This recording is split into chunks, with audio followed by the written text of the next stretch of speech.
सब खत्म कर दिया, मेरी शादी तोड़ दी। आराम से बैठिए, फिर बताइए किसने शादी तोड़ दी आपने? वो जादू के चिराग ने। जादू के चिराग ने आपकी शादी तोड़ दी? वो चिराग के जिन ने कहा था मेरी एक जरूरी इच्छा पूरी करेगा। मैंने सब कुछ किया जो जिन ने कहा, लेकिन उसने मेरी इच्छा पूरी नहीं की। जादू के चिराग ने आपकी इच्छा पूरी नहीं की? कौन सी इच्छा? मेरे हस्बैंड का अफेयर चल रहा है, मैं चाहती थी वो औरत उनकी जिंदगी से निकल जाए। तुम्हारे बारे में पुलिस को हम सच सच बता देंगे, लेकिन छोड़ेंगे नहीं हम तुम लोगों को। अच्छा नहीं किया तुम लोगों ने हमारे साथ।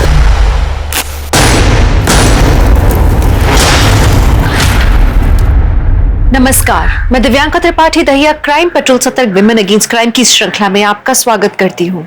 इंसान को अभिमान है कि हम सबसे ज्यादा बुद्धिजीवी हैं।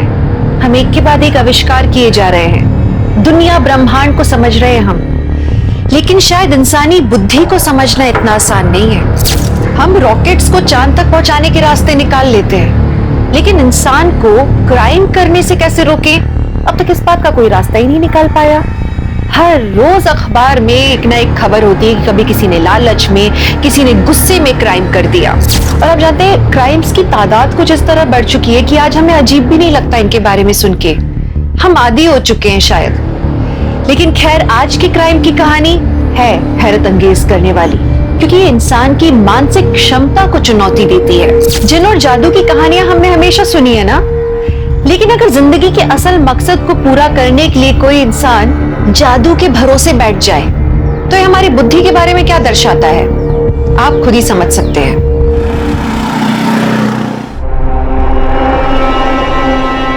मैं मान नहीं सकता।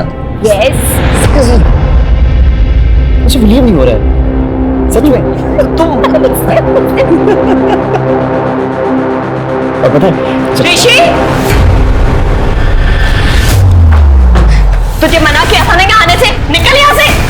भाभी, भाभी शर्म नहीं आती तुझे? भाभी, हाउ डेयर यू। तुमसे तो हम बाद में निपटेंगे, और तुम निकलो यहाँ से, निकलो यहाँ से। भाभी निकलो, हमारे घर से निकलो। तो हम छोड़ेंगे नहीं Preeti. Wait and watch. Get out भाभी, गेट आउट। और तुम्हारे समझ नहीं आता या तुम समझने की कोशिश नहीं कर रहे हो कि वो लड़का तुम्हारे लायक नहीं है? क्या तमाशा लगा रखा है यहाँ? ओ, पहले तो ये लड़की उस लड़के से बाहर मिला करती थी, अब वो लफंगा ऋषि इस घर में आने लगा है। एक तो इस घर के हालात ऐसे, पूरा बिजनेस चौपट हुआ पड़ा है। तुम्हारी वजह से हर दिन एक नई आफत खड़ी होती है इस घर के अंदर। तो हमारी लाइफ में हम कुछ भी करें, आपको क्या करना है उससे? निक्की चुप कर। अपने बड़े भाई से ऐसे बात करते हैं, ये मैंने सिखाया तुझे? हाँ, आप तो रहने दीजिए। और भाभी, हमने आपसे मना किया था ना रूम में आने से। सुन रहे हैं आप? मैं इसके रूम में जा नहीं सकती, लेकिन वो लफंगा ऋषि इसके रूम में जा सकता है। यस राइट, ऋषि लफंगा है क्योंकि आपके और ऋषि की फैमिली में बिजनेस राइवलरी है। वो आपके मायके का मैटर है, तो मैं क्यों डील करूं? निक्की, ऐसी बात नहीं है, वो लड़का तुम्हारे लायक नहीं है। दी, आपकी वजह से ना अगर मेरा और ऋषि का रिश्ता टूटा ना तो बहुत बुरा होगा।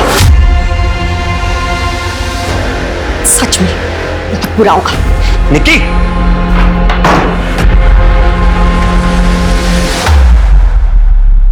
तुम्हारे कपड़ों से फिर लेडीज परफ्यूम की स्मेल आ रही है आशीष, तंग आ चुकी हूं मैं।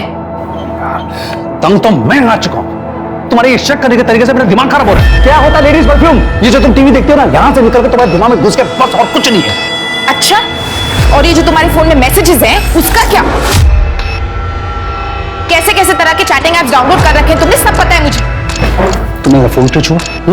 प्राइवेसी नाम की कोई चीज होती है कि नहीं होती है? मैं सिर्फ चैट करता हूँ, कुछ नहीं करता हूँ। ऑफिस में जो थक जाता हूँ ना काम कर करके, कुछ लोगों से बातें करता हूँ बस। लोगों से नहीं, सिर्फ लड़कियों से बात करते हो तुम। तो तुम्हारे साथ बात करके मत कौन मानेगा?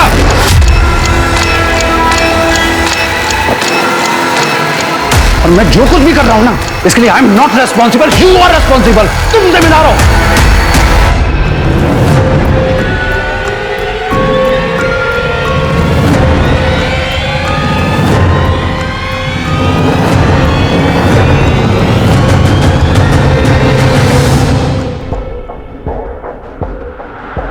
कॉफी।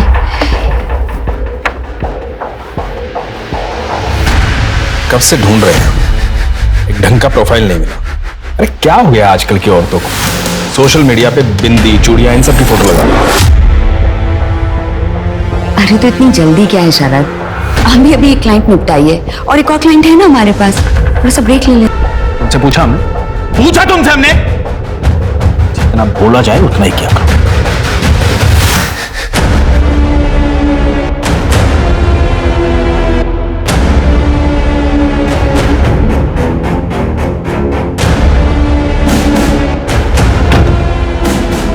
मुझे उससे मिलना है। पहले एक काम करो, ये लो, पहले ये पियो। ये हर बार करना जरूरी है क्या? ये तो प्रोटोकॉल है, जिनका नियम, इसे तो फॉलो करना ही पड़ेगा ना। अच्छा एक काम करो, अपना फोन दो और अब ये पियो आराम से।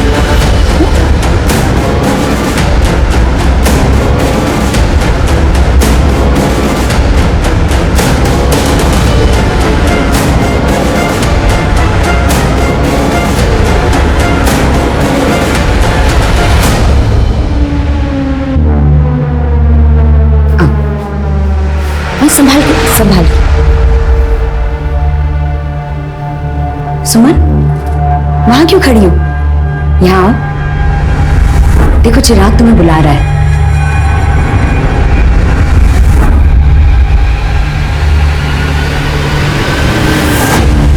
तैयार हो?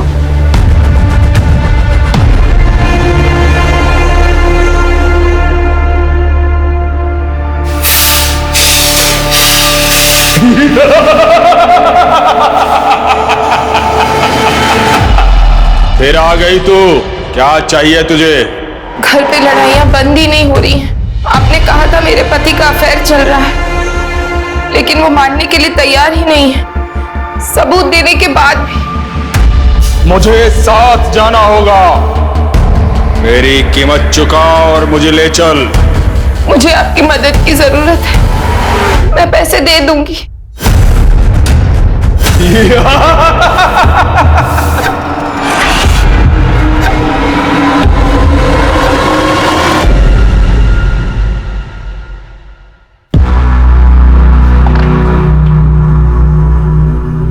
ओम, आप इतनी टेंशन में क्यों हो? हम हैं ना, सब ठीक हो जाएगा। चलो आप हाथ मुंह धोकर आओ, हम खाना लगाते हैं। उठो बाबा, उठो, जल्दी आना।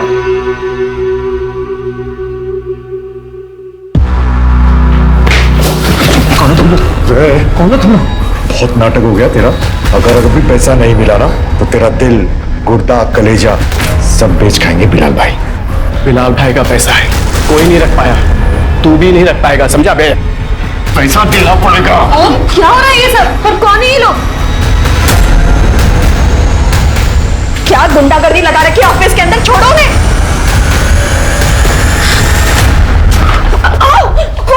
अबे क्या बदतमीजी कर रहे हो? भाभी जी को देख रहे हो? एकदम पटाखा लग रही है। बस बंद करो। पैसे वसूलने के और भी तरीके हमको मिल गए, खुश रहो। कौन से पेमेंट की बात कर रहे हैं ये लोग? मैं बात करता हूँ जगन भाई। जगन भाई मैं पैसे लौटा दूंगा, इसी हफ्ते में लौटा दूंगा। आप बिलाल भाई को बोल दो अभी आप जाओ यहाँ से, आज छोड़ता हूँ। चले?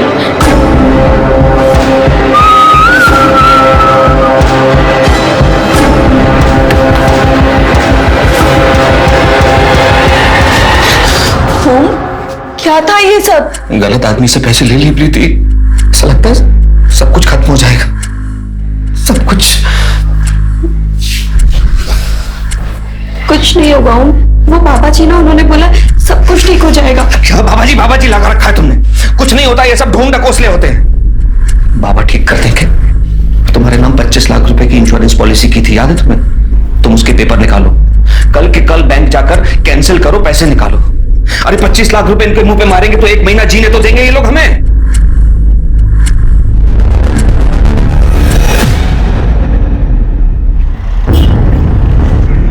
हे भगवान, कहां गए ये लोग?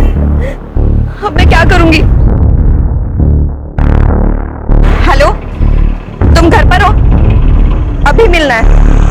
ओके भैया चलोगे? जी मैडम बैठिए।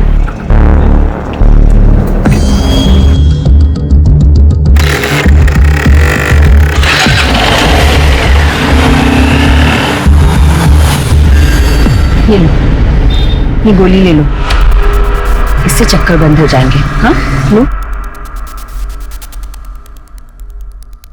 और अब बताओ क्या करना है? कुछ कम नहीं हो सकता क्या? अब देखो, जिन तो अपनी कीमत खुद बताता है, हम तो बस जरिया हैं। लेकिन तुम बोलो तो ठीक है, हम जिन को मना कर देते हैं। नहीं नहीं, रुको।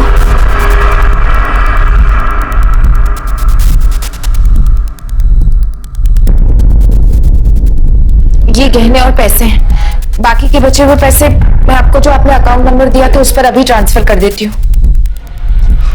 हो गया? ठीक है, मुझे बस वो औरत मेरे पति की जिंदगी से बाहर चाहिए। हो जाएगा, लेकिन याद रहे कि ये बात बाहर किसी को पता नहीं चलनी चाहिए। नहीं चलेगी, लेकिन कब तक सब ठीक होगा? वो जिन कब मिलेगा मुझे? आज रात को तुम्हें चिराग मिल जाएगा और फिर तुम बन जाओगी जिन की आका। फिर तुम जैसा चाहोगी जिन बिल्कुल वैसा ही करेगा। जिन ने तुम्हें अपना आका चुना है।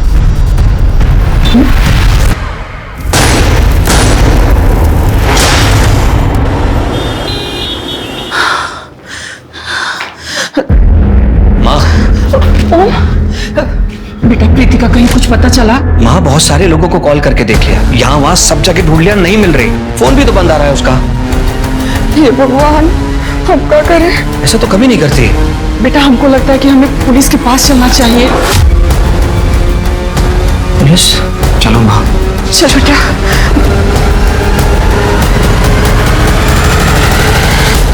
सर ये प्रीति है, हमारी वाइफ।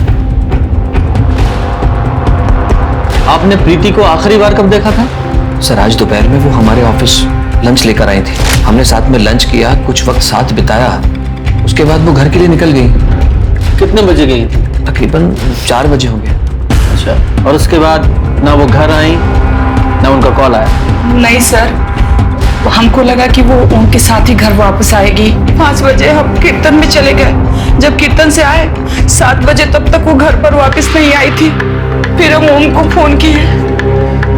सर माँ का फोन आते ही हम उसे ढूंढने निकल गए। कई जगह पर हमने कॉल भी किए, लेकिन वो कहीं नहीं मिली। उसके सभी फ्रेंड्स को कॉल किया?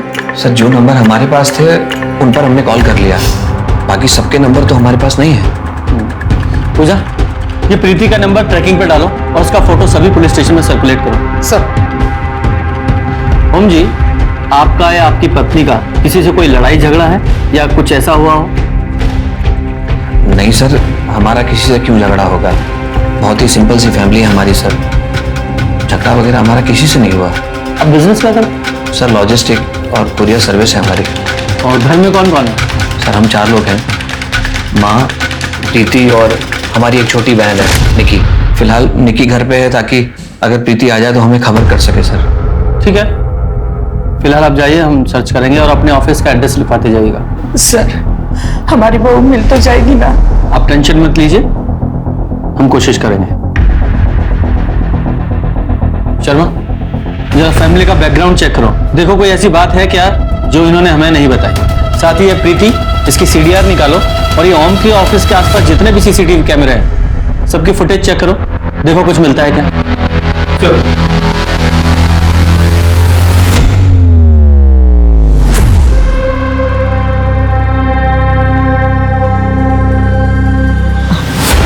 आज नहीं, आज हम बहुत थके हुए हैं।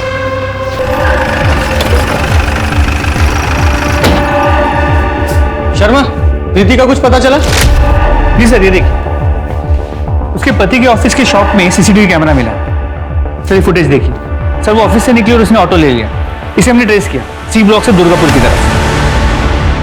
ये जो ऑटो वाला है, इससे अगर पूछा। सर एक second. Hello, Mahavirpur police station. हाँ, हमने फोटो सर्कुलेट की थी प्रीति गोयल की। कहाँ पर? हमें लोकेशन भेजिए। सर कंट्रोल रूम से फोन था, प्रीति गोयल की डेड बॉडी मिली है सहारनपुर बाईपास के पास की झाड़ियों में। चलो।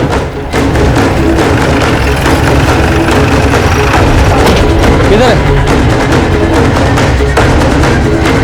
सर आसपास का पूरा एरिया चेक किया, प्रीति का फोन, आईडी कार्ड, पर्स कुछ भी नहीं है। इसने भी ये किया है, सब कुछ अपने साथ ले गया ताकि इसकी पहचान ना हो सके। और उसकी पहचान मिटाने के लिए ही इसे जलाया गया है।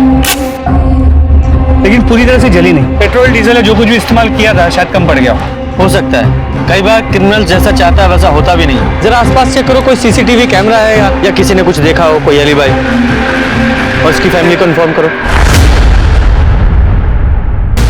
मैं जानता हूं सर ये सब किसने किया। जगन और अली ने। बिलाल भाई के गुंडे हैं ये लोग। कुछ दिन पहले ऑफिस में मुझे और प्रीति को धमकाने भी आए थे। और ये बात आपने हमें पहले क्यों नहीं बताई? सर मैंने बिलाल भाई से 80 लाख रुपए लिए थे। इलीगल बैटिंग में हम दोनों शामिल थे, लेकिन ये सब नहीं सोचा था मैंने। हमने तो खुद प्रीति से कहा था कि अपनी इंश्योरेंस पॉलिसी के पैसे विड्रॉल करके बिलाल भाई को दे दे। हमने कहा था बिलाल भाई से कि हम इस हफ्ते में पैसे दे देंगे, लेकिन वो जगन और अली दोनों के नंबर और एड्रेस दीजिए। सर इन दोनों के नंबर नहीं है, बिलाल भाई का नंबर है, मैं दे सकता हूँ। दीजिए। आपकी बेटी नहीं है? सर वो बच्ची है, इसलिए उसे यहाँ लाना हमको उचित नहीं लगा। शर्मा, जिस ऑटो में प्रीति गई थी जरा से फॉलो अप करो। साहब हमने उन्हें मोतीनगर बस अड्डे तक ही छोड़ा था, वहां से आगे थोड़ा ट्रैफिक था इसलिए मैडम पैदल ही निकल गए। वहां से कहाँ गई होगी? रोहिणी, हमसे और बर्दाश्त नहीं होता। शशांक हमें बहुत मारते हैं, ये देखो, और हम उनके पास वापस नहीं जाना चाहते। रोहिणी नहीं, तुम्हें अब जाने की जरूरत भी नहीं पड़ेगी। हम है ना, हम सबक सिखाएंगे उसे। हम जैसा कहते हैं बस वैसा करती चली जा। देखना, हम तुम्हारी सारी प्रॉब्लम सॉल्व कर देंगे। अब रोना बंद करो।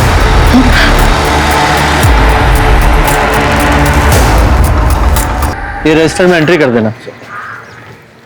सर पता चल गया प्रीति कहाँ गई थी। वो उस दिन मोती नगर गई थी अपनी दोस्त कंचन के पास, और प्रीति का आखिरी कॉल कंचन को ही था। बुलाओ उसे। सर। हाँ सर, प्रीति ने हमें कॉल किया था, वो हमसे मिलने भी आई थी। बहुत परेशान लग रही थी सर, उसको कुछ पैसे उधार चाहिए थे, लेकिन हमारे पास उतने पैसे नहीं थे सर। कितने पैसे मांगे थे उसने? सर 25 लाख। सर कंचन साहब झूठ बोल रही है आपसे। प्रीति क्यों भला उससे पैसे मांगेगी? आप खुद ही सोचिए, मैंने प्रीति से कहा था कि वो अपनी इंश्योरेंस पॉलिसी कैंसिल करवाए और विड्रॉ करके पैसा निकाल ले। मतलब ही नहीं होता पैसे मांगने का। तो सर एक मिनट, हमसे प्रीति ने कहा था कि कंचन ने उससे पैसे मांगे थे। कंचन को पैसों की जरूरत थी और वो चाहती थी कि मैं उसकी मदद करूं, लेकिन हम तो खुद कर्जे में फंसे हुए थे, हम कहां से मदद करते? आपको लगता है कि आपकी वाइफ ने अपनी पॉलिसी को विड्रॉ करके वो पैसे कंचन को दिए होंगे? यस, इसीलिए प्रीति गई थी कंचन के घर पैसे मांगने, वरना आप ही सोचिए वो जाती क्यों। आशीष, तुम्हारी कॉफी रेडी है। और रख दो, मैं नहा के पी लूंगा।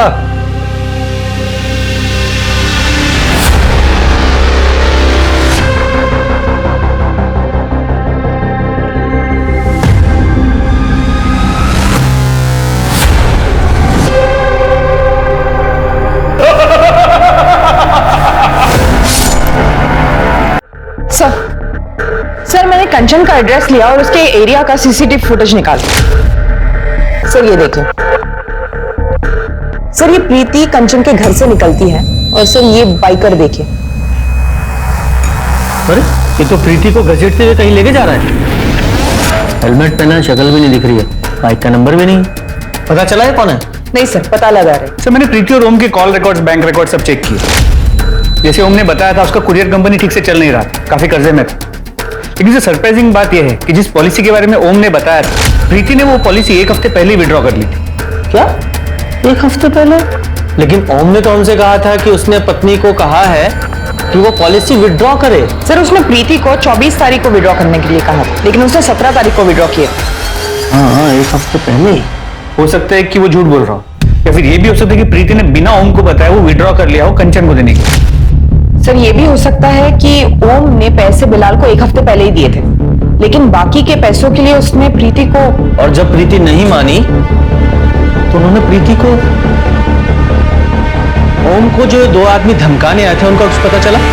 नहीं सर वो दोनों अंडरग्राउंड खबरियों को काम पे लगा दिया। ये ओम और उसकी फैमिली की सीडीआर?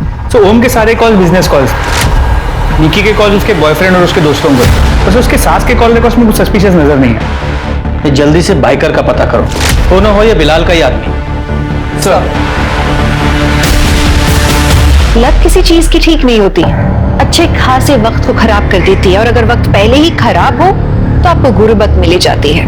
ओम का बिजनेस पहले ही घाटे में जा रहा था, उसके बाद अपनी स्पोर्ट्स बेटिंग की लत के चलते उसने 80 लाख रुपए एक गलत व्यक्ति से उधार ले लिए। सोचिए ऐसा आदमी कितना डेस्परेट होगा, इनफैक्ट कुछ भी करने के लिए उतारू होगा वो। एक तरफ ओम की आर्थिक हालत के चलते प्रीति की मौत हुई, वहीं दूसरी तरफ सुमन अपनी बेअक्ली के कारण फंसती चली जा रही थी और आगे चल के वो एक बहुत बड़े क्राइम का हिस्सा बनने वाली थी।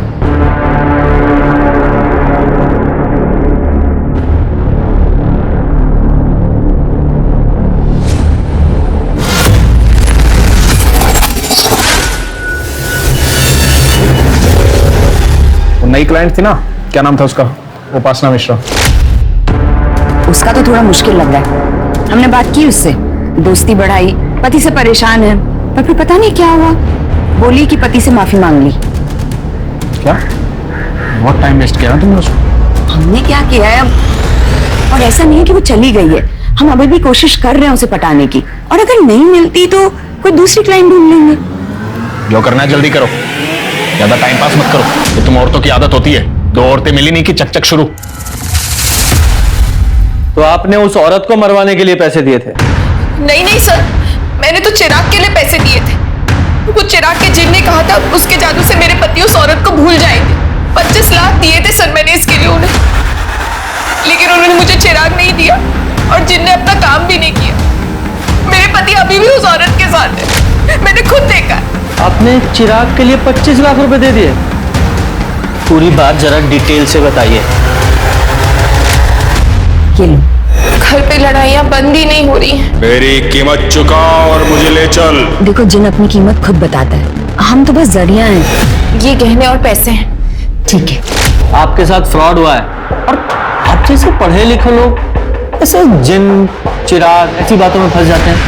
सर जब आपका खुद का पति धोखा दे रहा हो तो सब कुछ बेचकर पैसे दिए थे मैंने उन्हें सर।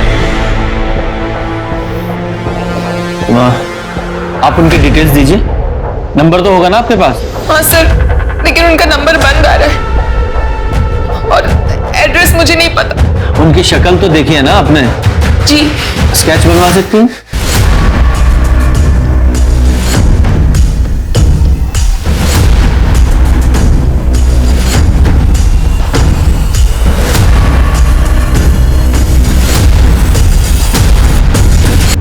सर कंचन के बैंक डिटेल चेक किए, उसकी पूरी की पूरी फंडिंग तो एक कॉर्पोरेट कंपनी ने की। सर प्रीति की पोस्टमार्टम रिपोर्ट के हिसाब से उसकी मौत एक्सेसिव ब्लीडिंग की वजह से हुई। उसका स्कल फ्रैक्चर, सर बॉडी जलने की वजह से बाकी डिटेल्स नहीं मिले, और उसकी मौत शाम के 6 से 8 बजे के बीच हुई है। 6 बजे से 8 बजे के बीच, और हमने देखा लगभग 5:30 बजे प्रीति कंचन के घर से निकली थी, और उसके बाद उस बाइकर ने उसे असॉल्ट किया था। करेक्ट। ये कंट्रोल रूम से हमें फोन कितने बजे आया था बॉडी मिलने का? सर सुबह 7 बजे के आसपास। सुबह 7 बजे।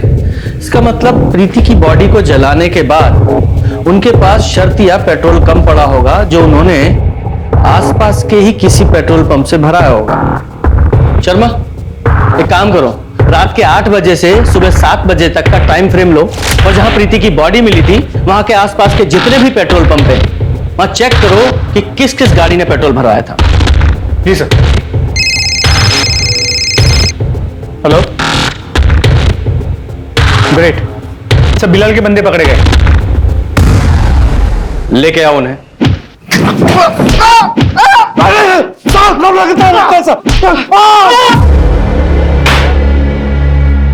धमकी देने का बहुत शौक है तुम लोगों को, बहुत अच्छा करियर है। साहब हम लोग बिलाल भाई के लिए काम करते हैं। वो साहब वो मेरा, उसने बिलाल भाई से 80 लाख रुपया कर्ज लिया था। हाँ साहब, पैसे नहीं दे रहा था तो इसके लिए धमकाना पड़ा साहब। कर्ज जब ओम ने लिया था, आप उसकी बीवी के तो बस ऐसे ही बोल दिए थे हम लोग। ऐसे बोल दिया था? जरा वो वीडियो दिखाओ। देखो साहब ये हम लोग नहीं है साहब। तो फिर कौन है? हाँ साहब, ये 5:30 बजे के आसपास का वीडियो है साहब। उस वक्त हम लोग यहाँ पे नहीं थे साहब। साहब उस वक्त हम लोग बाइक पे थे हिम्मतनगर में। साहब चाहो तो आप वहाँ के कैमरे में देख सकते हो। सच बोल रहे हैं साहब हम लोग। शर्मा, ये हिम्मतनगर के सीसीटीवी फुटेज चेक करो, देखो कितना झूठिया सच बोल रहे हैं। और ये ओम को बुलाओ। सर ये तो रोहिणी है, प्रीति की दोस्त, लेकिन इसका स्केच आप मुझे क्यों दिखा रहे हैं? आप जानते हैं इसे? हाँ सर, ये लगभग 1 महीने पहले ये प्रीति के साथ हमारे घर आई थी। हमारी बात समझने की कोशिश कीजिए। हम आपसे वादा करते हैं, हम आपके पैसे लौटा देंगे। हमें थोड़ा वक्त और दे दीजिए प्लीज बिलाल भाई। ओम, ये रोहिणी है। रोहिणी ये हमारे हस्बैंड है। ओम, जब अभी हम घर वापस आ रहे थे तो हमने इन्हें देखा, इनके पैर में मोच आई हुई है। अरे तो आप बैठिए। अरे बैठा उनको, अरे इनको डॉक्टर के पास लेके जाना चाहिए। नहीं आई एम ओके, लेकिन शायद आप ओके नहीं है। जी एक्चुअली हम एक हीलर और साइकिक हैं। हमें इस घर में सब सही लग रहा है, लेकिन कुछ तो गड़बड़ है, कुछ फाइनेंशियली। हमें इस घर से बहुत डार्क एनर्जीज आ रही हैं। ऐसा कुछ नहीं है, आपको कुछ गलतफहमी हुई है। अच्छा प्रीति, हमें काम से बाहर जाना है, आप प्लीज मेहमान का ध्यान रखिए। जी सर उसके बाद हम घर से चले गए कुछ जरूरी काम के लिए, लेकिन बाद में प्रीति ने हमें बताया कि रोहिणी ने कुछ क्रिस्टल्स और जरूरी सामान लाने के लिए कहा था और हमने गौर नहीं किया। क्रिस्टल? उसने कुछ जिन्न या जादुई चिराग के बारे में बात की थी? जिन? कैसी बात कर रहे हैं सर आप? आज के जमाने में कौन मानता है ये सब? हाँ, पर उसने ये जरूर कहा था कि इस घर में सब कुछ ठीक होने वाला है, जादू की तरह। ये सुमन के साथ साथ इनकी पत्नी प्रीति के साथ भी फ्रॉड हुआ है। पर सर वो लोग प्रीति को मारेंगे क्यों? आई मीन सुमन के साथ तो उन्होंने कुछ नहीं किया। हाँ, ये फ्रॉड करने वाले अक्सर मर्डर वगैरह से बचते हैं, लेकिन तो बाइकर, चलो उस बाइकर की जरा वीडियो दिखाओ इनको, जरा देखकर बताइए इस बाइकर जो आपकी बीवी को असॉल्ट कर रहा है, आप पहचानते हैं इस बाइकर को? सर ये तो ऋषि है, मेरी बहन का बॉयफ्रेंड, और ये अक्सर इसी तरह के जैकेट्स पहनता है। सर कुछ दिनों पहले हमारे घर में झगड़ा हुआ था इसकी वजह से। प्रीति ने खुद घर से बाहर निकाला था इसे धक्के देकर। शर्मा, इस बाइकर को उठा के लेके आओ। सर रोहिणी, तुम सच कह रही हो? हम सच में भागने वाले हैं? हाँ, हमने सारा इंतजाम कर लिया। अभी हमारे पति शहर से बाहर गए हैं माँ की बरसी के लिए। उनके आते ही ना हम उनके फोन से तुम्हारे अकाउंट में पैसे ट्रांसफर कर देंगे। और सुनो, तुम्हें भी बिल्कुल यही करना है, और बहुत जल्दी है, ताकि कोई भी हमें ट्रेस नहीं कर सके। हाँ, मुझे मेरे हस्बैंड का पासवर्ड भी पता है, तो इजी हो जाएगा। ये शादियां करके ना हमने बहुत बुरा किया है। हाँ रोहिणी, हमारी तो किस्मत ही खराब हो गई, लेकिन जाते जाते ना इन मर्दों की मर्दानगी को काट कर जाएंगे। ये क्या कह रही हो तुम रोहिणी? हाँ, ताकि ये मर्द ना दूसरी औरतों को हमारी तरह परेशान ना कर सके। सच कहा।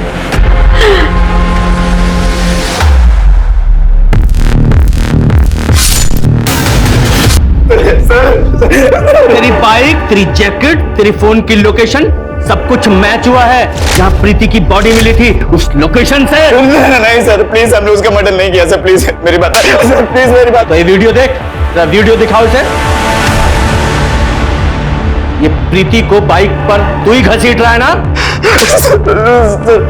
हम बस उससे बदला लेना चाहते थे, उसने हमारी इंसल्ट की थी, बस उसको डराना चाहते थे सर। उसके बाद हम सीधे हॉस्पिटल ले गए थे सर। अगर आपको हमारी बात पे यकीन है सर, प्लीज आप हॉस्पिटल जाके पूछ लीजिए सर, प्लीज हम सच कह रहे हैं, हमने प्रीति का मर्डर नहीं किया सर, प्लीज सर। सर हमने अस्पताल से वेरीफाई किया, ऋषि अस्पताल करीब 6:15 बजे पहुंचा था और फिर रात भर वही था। 6:15 बजे? इसका मतलब ऋषि ये प्रीति को नहीं मार सकता। ये पेट्रोल पंप के सीसीटीवी चेक किए? जी सर, रोहिणी की गाड़ी मिल गई, सुमन ने गाड़ी को पहचान भी लिया, लेकिन सर उस गाड़ी में रोहिणी के साथ कोई आदमी भी था। और उन्होंने पेमेंट कैसे किया था? सर क्रेडिट कार्ड, लेकिन क्रेडिट कार्ड किसी मनीषा सिंह के नाम पर था। ऑफ कोर्स, नाम तो अलग होना ही था। इस गाड़ी की डिटेल्स ट्रैफिक पुलिस को फॉरवर्ड करो। जी सर। सर, सेक्टर 6 में एक बंगलो के बाहर एक औरत की लाश मिली है, पड़ोसी ने फोन किया।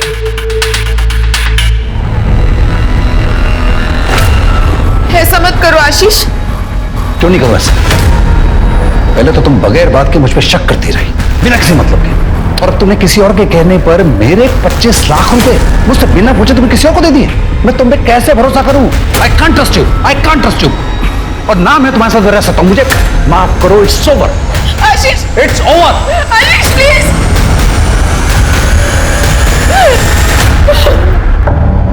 आज के जमाने में हमारा देश एक से बढ़कर एक क्रांतियां देख रहा है। कहीं कोई नारीवाद की बात कर रहा है, कहीं कोई आधुनिकताओं की बातें कर रहा है।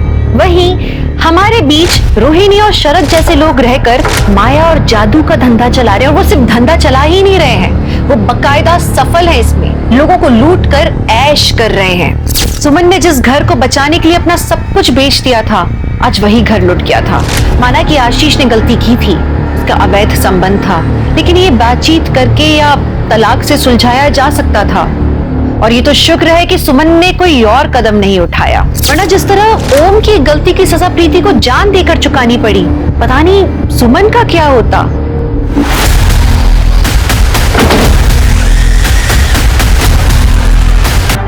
सर, बॉडी पर 3 स्टैब वुंड्स हैं, बाकी कोई निशान नहीं। लगता है किसी ने बहुत जल्दबाजी और गुस्से में मारा है। सर, और पैसे भी नहीं। पैसे भी यही हैं, मतलब चोरी का मामला भी नहीं है। जी सर, मामला निजी लगा। एड्रेस भी यहाँ का नहीं है, फिर बॉडी यहाँ कैसे आई? जरा इसकी फैमिली को शिनाख्त के लिए बुलाओ। जी सर।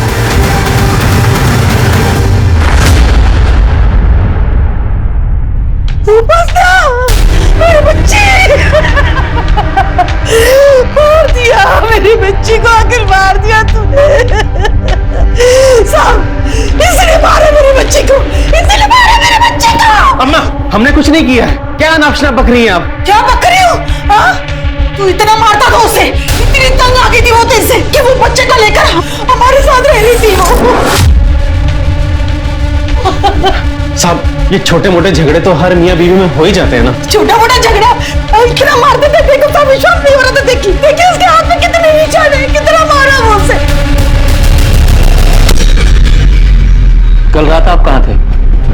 सर, कल रात हम घर पे ही थे और हमारा बेटा कबीर हमारे साथ ही था। वो स्कूल से सीधा हमारे पास आ गया। मेरी बेटी ने कितने मन्नतें मांगी, कितनी बार पूछा कि अपना घर बचाने के लिए, लेकिन इंसान नहीं। पूजा, जरा वो स्केच दिखा। ये औरत कभी आपकी बेटी के पास आई थी उससे मिलने? हाँ साहब, ये मेरी बेटी की सहेली है। इस औरत ने कभी आपकी बेटी से पैसे मांगे थे? नहीं साहब, इसने कभी पैसे नहीं मांगे। मेरी बेटी को पैसे दिए हैं ना डाइवोर्स केस फाइल करने के लिए।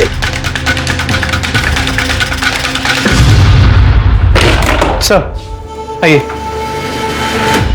सर, ये दयाल जी है, उपासना की बॉडी जिस बंगलों में मिली थी उसके मालिक। सर, 3 महीने पहले मैंने अपना जो बंगला किराए पर दिया था मनीषा और शरद को। ये रहा उसका एग्रीमेंट पेपर। मनीषा और शरद से? लेकिन ये मनीषा की फोटो की जगह तो रोहिणी की फोटो है। इन दोनों के फोन नंबर्स तो होंगे ना आपके पास? हाँ सर, है ना, पिछले हफ्ते ही बात हुई थी। चलो, ये देखिए उनके नंबर।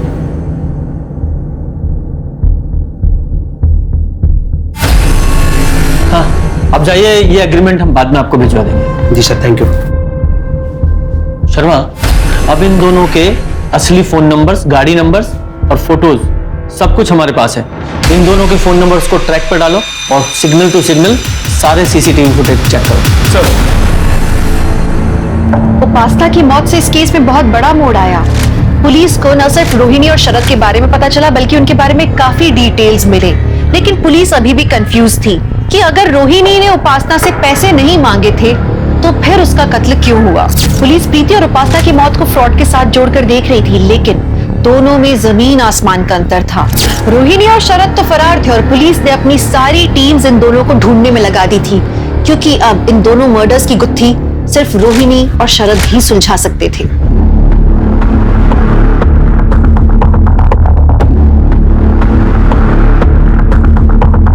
सर, उनकी कार बीड़पुर से सरसावा की तरफ गई, लेकिन उसके बाद में आगे नहीं दिखी। ये वहां की भीड़ चौकी से कांटेक्ट करो वहां के जितने भी होटल सराय हैं सबकी डिटेल्स निकालो। ये लोग इतनी जल्दी घर तो ले नहीं सकते, किसी होटल में ही होंगे और वहीं प्लान कर रहे होंगे। चेक करो। सर, हमारी वजह से, तुम्हारे कहने पर इतने सालों से हमें गलत धंधे करते रह रहे वो सब। आज तक जो कहा वही करते आए हैं, लेकिन फिर भी एक बार भी प्यार से बात नहीं की हमसे तुमने। अब हम और नहीं सही। अब तुम तुम्हारे रास्ते और हम हमारे रास्ते।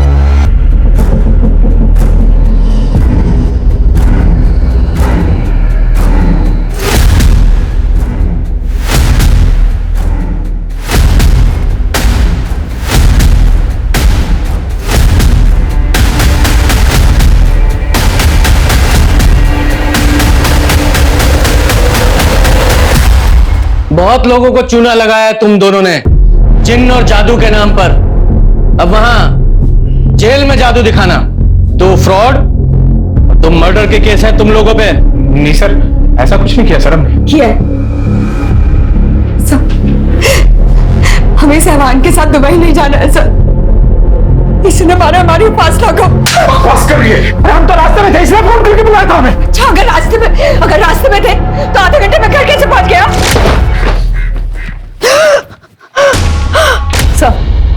सर, शरद के फोन से एक वॉइस रिकॉर्डिंग मिली है। ये शादियां करके ना हमने बहुत बुरा किया है। हाँ रोहिणी, हमारी तो किस्मत ही खराब हो गई। जाते जाते ना इन मर्दों की मर्दानगी को काट कर जाएंगे। अब बोल, इस रिकॉर्डिंग के बारे में क्या कहना है? अब ये मत बोलना कि उपासना को नहीं मारा, क्योंकि उपासना को मारने का मोटिव था तेरे पास, वरना ये रिकॉर्डिंग कहां से आई तेरे पास? सर, हमें पता था इसके और उपासना के बारे में। कई बार साथ देखा था इनको, शक था हमें। मैं रिकॉर्डिंग छुपा के रखा था, सब कुछ सुना। बहुत गुस्सा आया सर। मारना होता तो अपनी वाइफ को मारते हम। उपासना क्यों मारते सर? और वो प्रीति, उसको भी तुम ही लोगों ने मारा ना? झूठ मत बोलना, क्योंकि तुम्हारे फोन्स की लोकेशंस हैं हमारे पास, ठीक उसी समय की जब प्रीति का मर्डर हुआ। तुम दोनों के फोन की लोकेशन उसी समय उसी जगह पर है। सच बोलो वरना खाल उधेड़ूंगा तेरी। बोलो, बोल।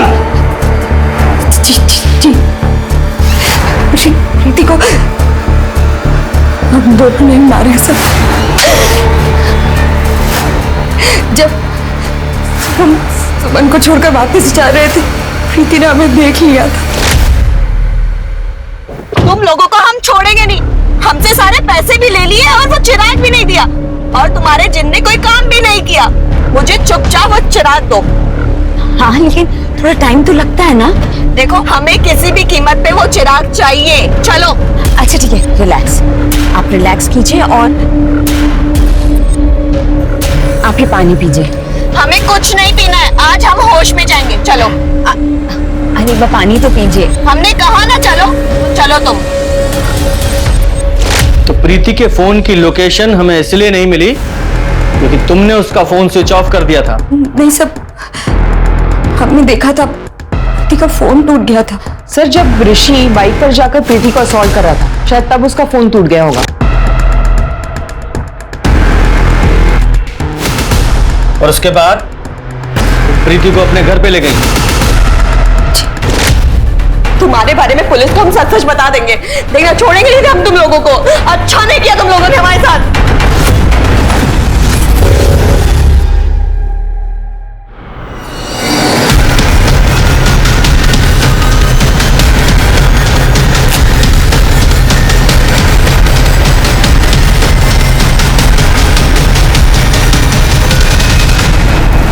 और प्रीति को जलाने के बाद तुम लोग पेट्रोल पंप पर गए हैं? और उपासना को कैसे मारा? नहीं सर, उपासना को नहीं मारा सर हमने। हाँ, आप चाहे तो मोबाइल का लोकेशन चेक कर ले सर। हाँ, हम वहां नहीं थे। उपासना को अगर शरद ने नहीं मारा तो फिर किसने मारा होगा? सर, उपासना के पति की मोबाइल लोकेशन के मुताबिक वो तो घर पर ही था। सर ये देखिए क्या मिला। ये रोहिणी और उपासना का लेस्बियन वीडियो किसी ने सोशल मीडिया पे अपलोड किया। सर, इसमें चेहरे तो ब्लर है, लेकिन ये जो घर है वो उपासना की माँ के घर से मैच करता है। मैंने चेक किया। वीडियो का सोर्स चेक करो। सर ये सुमित है जिसने वो वीडियो अपलोड किया था। स्कूल में पढ़ते हो, ऐसे वीडियो देखते हो, शर्म नहीं आती? कहां से मिला वो वीडियो? सर वो वीडियो हमने ही रिकॉर्ड किया था।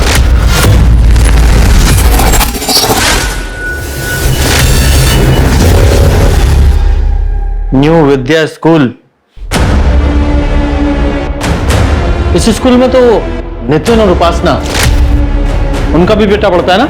हाँ सर, कबीर।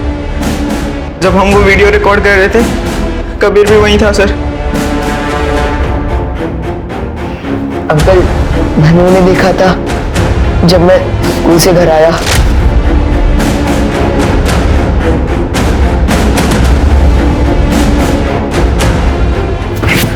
क्या कर रहे तू? हाँ, क्या कर रहे तू? ये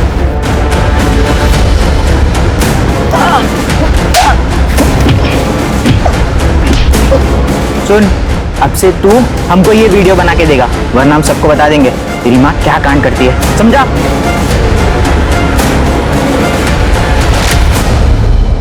और आपको इसके बारे में पता था? सर ये सब हमें कबीर ने सिर्फ 2 दिन पहले बताया। तब हमारी समझ में एक बात आ गई थी कि उपासना और हमारी शादी अब नहीं बचेगी। सर हम तो ये शहर छोड़कर जा रहे थे, सब कुछ छोड़ के जा रहे थे। कबीर के लिए हम नया स्कूल भी देख लिया था सर। लेकिन सर कबीर उस रात हमारे साथ ही था, हम उसे ये सब क्यों करने देते?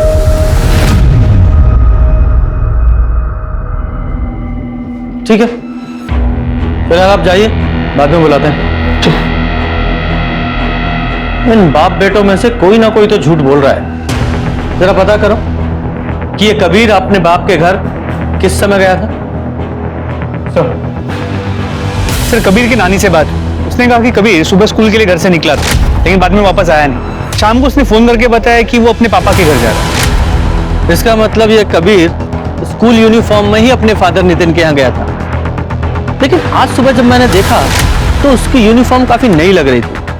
जरा चेक करो किस कबीर ने या नितिन ने नई स्कूल यूनिफॉर्म खरीदी है क्या?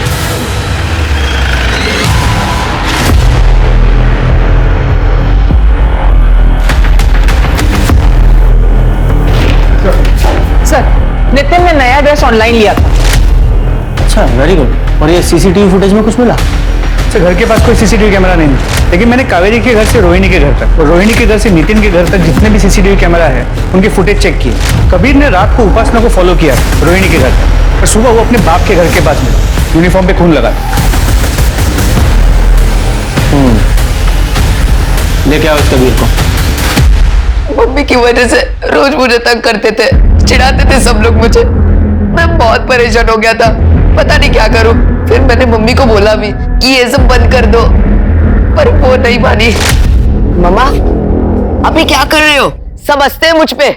हम समझते हैं कि ये सब तुम्हारे लिए एक्सेप्ट करना बहुत मुश्किल है, पर हम रोहिणी से प्यार करते हैं। मुझे रोहिणी बहुत पसंद है और जल्द ही हम दोनों उसी के साथ रहने वाले हैं। मुझे नहीं रहना उसके साथ, सब मेरा मजाक उड़ाएंगे। कबीर बेटा, क्या तुम्हारे लिए तुम्हारी मामा की खुशी जरूरी नहीं? हाँ? नहीं, मुझे नहीं चाहिए आप और वो। बेटा, दोस्त वो नहीं होते जिनके डर से या जिन्हें इम्प्रेस करने के लिए हमें कुछ करना पड़ता है। कुछ दोस्तों के डर से तुमने एक ऐसे इंसान की जान ले ली जो जिंदगी में तुम्हें सबसे ज्यादा प्यार करती थी। पूजा, इसे जुवेनाइल होम भेज दो। सुमन और प्रीति ने अपनी परिस्थितियों से परेशान होकर शॉर्टकट चुना। उन्हें लगा कि जादू टोने से, माया से उनकी परेशानियां खत्म हो जाएंगी। प्रीति, ओम और सुमन के पास विकल्प था जिससे उनकी समस्याएं जरूर खत्म हो सकती थी, लेकिन उन्होंने जादू जैसे अवैज्ञानिक रास्ते को चुना। क्या ये ठीक है? रोहिणी और उपासना दोनों अपनी शादी से, अपने पतियों से परेशान थी। दोनों उन्हें छोड़कर आगे बढ़ना चाहती थी, लेकिन अनजाने में उनका प्यार कबीर के लिए आफत बन गया। और कबीर तो छोटा था, उसे मालूम नहीं था कि उसकी माँ गलत नहीं है, गलत उसके वो दोस्त हैं जो उसे ब्लैकमेल कर रहे हैं, उसे परेशान कर रहे हैं। कबीर और उसके दोस्तों को उसकी माँ का प्यार रास नहीं आया। पर पता है सच्चाई क्या है? हम हमारे समाज में कुछ चीजों को इतना बड़ा हवा बना देते हैं ना कि उन्हें गलत साबित करने के चक्कर में हम खुद के सही और गलत कर्मों का आकलन नहीं कर पाते। हम अपने साथ होते हुए गलत को देखते हैं, उसे ठीक करने के लिए अगर गलत रास्ता अपनाते हैं तो फिर ये गणित गलत ही हुआ ना। इसमें क्या सही है? गलत को ठीक करने के लिए आपको गलत कभी नहीं करना चाहिए। हमारे समाज को ये समझना है। कब तक टिकेगी ये? पता नहीं, कोशिश चल रही है, बहुत हिम्मत दिखा रही है। लगता है तेरे से नहीं होगा, कुछ और ही करना पड़ेगा। ये बहुत जरूरी है कि ये एकदम से हिम्मत हार जाए। देखते हैं कब तक टिकती है।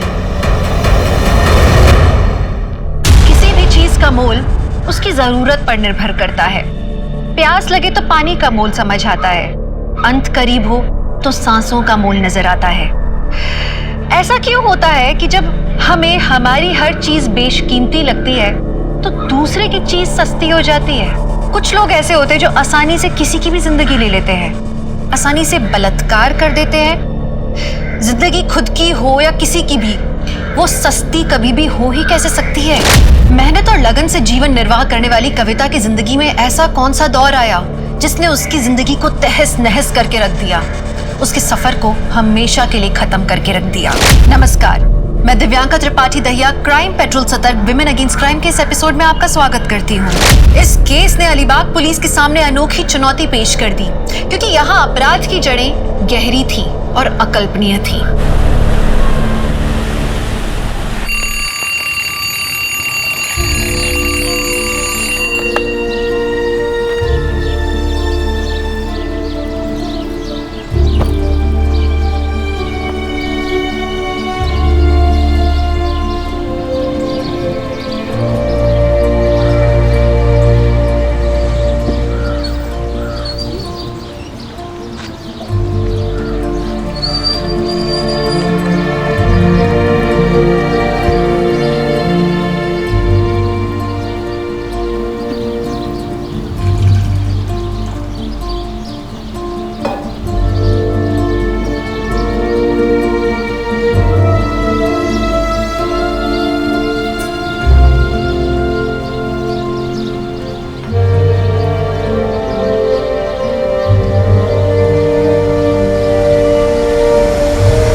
ए पकिया उठ, क्या रोज रोज उठाना पड़ता है तेरे को? चल ठेला खोल, जल्दी कर।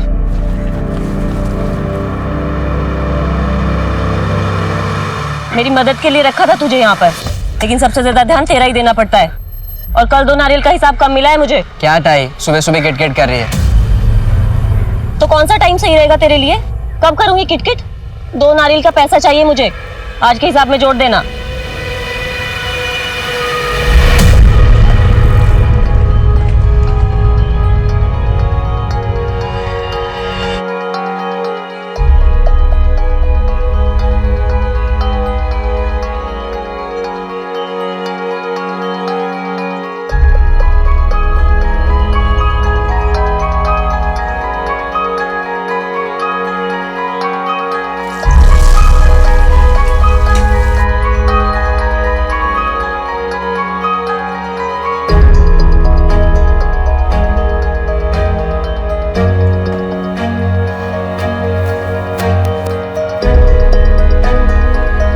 संदीप बेटा उठ, उठ ना, 8 बजने वाले हैं, स्कूल जाना है ना? चलो जा, जल्दी कर मेरा बेटा।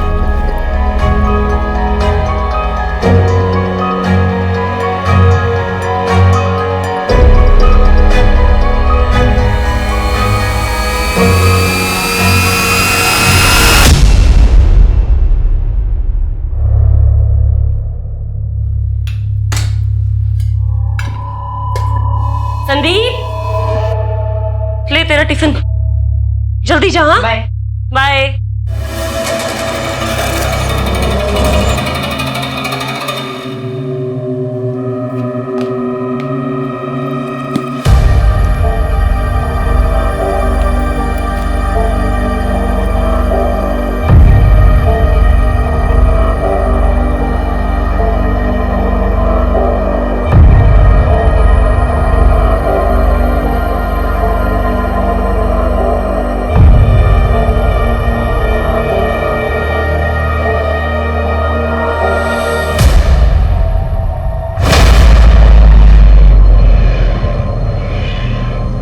आज देर क्यों हुई कविता? 1 मिनट की भी देरी से कितना नुकसान होता है पता है तुम्हें? कुछ पड़ी ही नहीं औरतों को।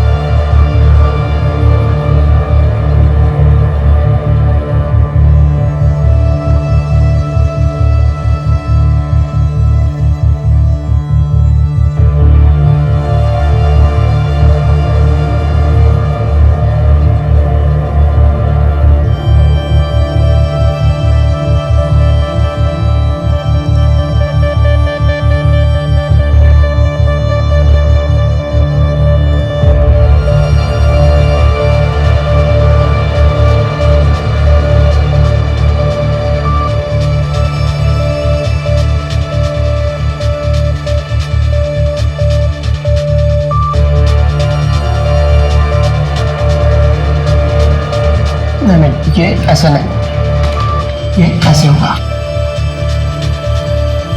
कोशिश कर रही हूँ सर।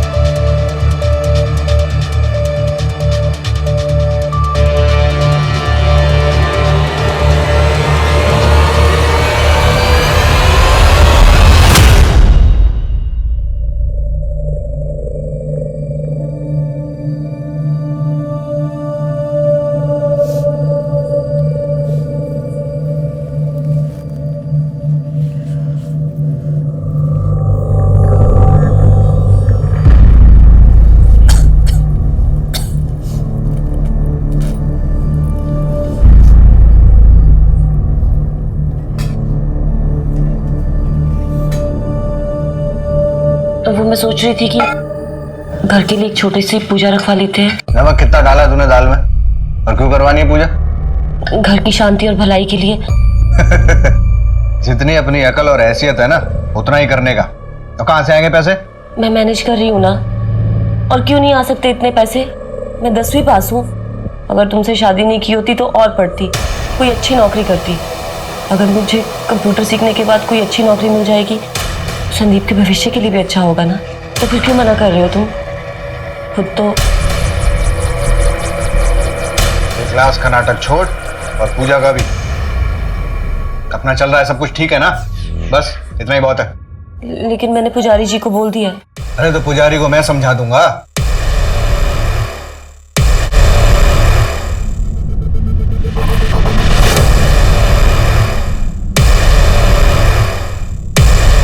पंडित, पुजारी कहाँ? वो अंदर पूजा में बैठे हैं। पुजारी, मेरी बीवी आई थी क्या इधर, कविता? जी हाँ, मैं ही आपके घर पर पूजा की तैयारियां कर रहा हूँ। कोई जरूरत नहीं है, पूजा कैंसिल। जी, कोई समस्या? अरे समस्या आप हैं, आप जैसे लोग हैं जो भगवान का नाम दिखाकर हमें डराते रहते हैं, गरीब लोगों का शिकार करते रहते हैं। और मेरी बीवी, मैं तो है ही अकल की कमी। देखिए आप शांत रहिए। क्या कर रहे हो तुम? माफी मांगो इनसे। अरे मैं क्यों माफी मांगू? माफी तो इन्हें मांगनी चाहिए। मेरे घर में क्या होगा ये मैं तय करूंगा ना, ये नहीं करेंगे। सारी दुनिया से झगड़ा, गैस वाले से झगड़ा, केबल वाले से झगड़ा, पड़ोसियों से झगड़ा, अब ऊपर वाले से भी झगड़ा। इन्होंने कुछ नहीं बताया मुझे। मैं खुद आई थी इनसे पूछने। घर चलो अब, जब देखो झगड़ा।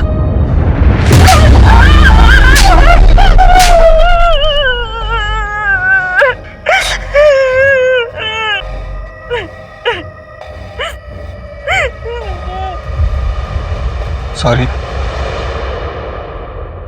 देख, बोला ना सॉरी। तू समझ ना, सॉरी।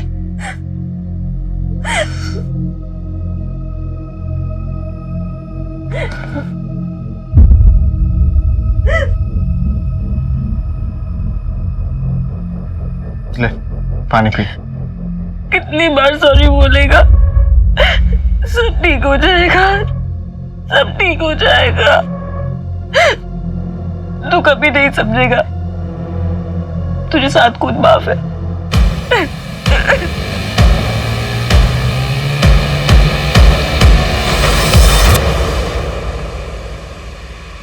जल्दी कर, जल्दी, मरनी नहीं चाहिए।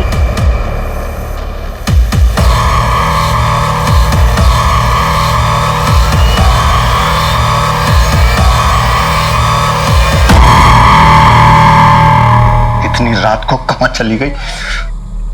आने दे उसको, तब बताता हूं। तू मुझे क्या घूर रहा है? चल काम कर।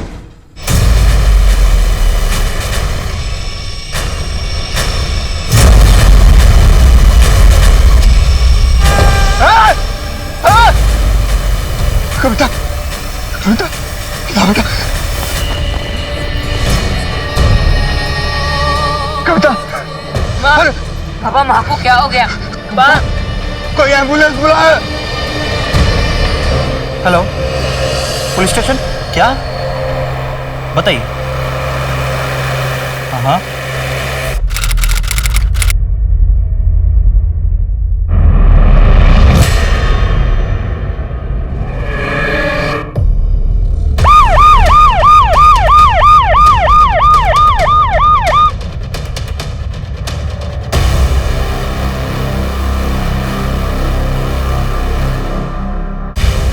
आप यहाँ से कर रहे हैं? आप क्या कर रहे हैं यहाँ पे? 5 घंटा हो गया साहब, 5 घंटे तक पुलिस नहीं आई थी। मेरी बीवी ने मेरे सामने दम तोड़ा।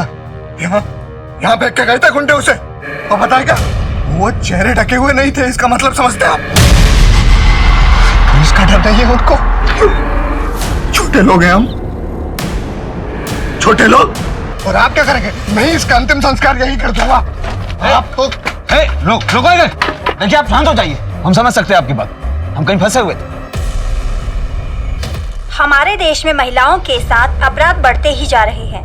हाल ही में महाराष्ट्र के अलीबाग जिले में एक 35 साल की महिला के साथ दरिंदगी के बाद उसे अधमरी हालत में अपने ही घर के बाहर फेंकने का मामला सामने आया है। उसके पति ने पुलिस पर लापरवाही का आरोप लगाया है।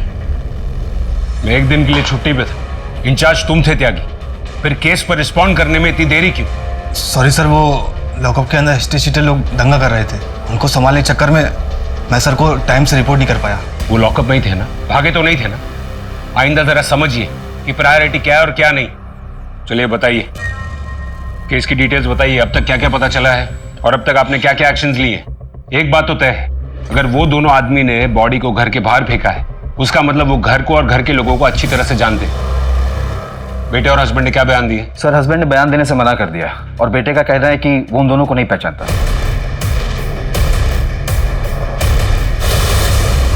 सर, उसने बताया कि टेम्पो का रंग सफेद था, दोनों आदमी सांवले और मीडियम हाइट के थे। टेम्पो का नंबर उसे याद नहीं है सर। मैंने ट्रांसपोर्ट डिपार्टमेंट से इंफॉर्मेशन मांगी है सर, नाकाबंदी भी करवा दी मैंने। सर, बॉडी को पोस्टमार्टम के लिए पहुंचा दिया गया है। मोबाइल रिकॉर्ड्स और जीपीएस लोकेशन रिपोर्ट्स कल तक आ जाएंगे। इस केस पर जल्द से जल्द रिजल्ट्स चाहिए। जी सर। और एक बात सर, हस्बैंड ने कुछ जाति भेद का आरोप लगाया था। छोटे लोग हैं हम, छोटे लोग। पूछताछ में पता चला कि काफी सिरफिरा किस्म का आदमी है, पत्नी को मारता था, सबसे झगड़ा मोल लेता था। और कुछ दिन पहले तो एक मंदिर के पुजारी का खुलेआम अपमान भी किया था उसने। कोई समस्या है? अरे समस्या आप हैं, आप जैसे लोग हैं जो भगवान का नाम दिखाकर हमें डराते रहते हैं। सर, कहीं ऐसा तो नहीं कि पति के व्यवहार की वजह से उसे सबक सिखाने के लिए अपराध किया गया हो? लेकिन इस केस में एक और सवाल कि कविता के साथ इतनी बेरहमी क्यों?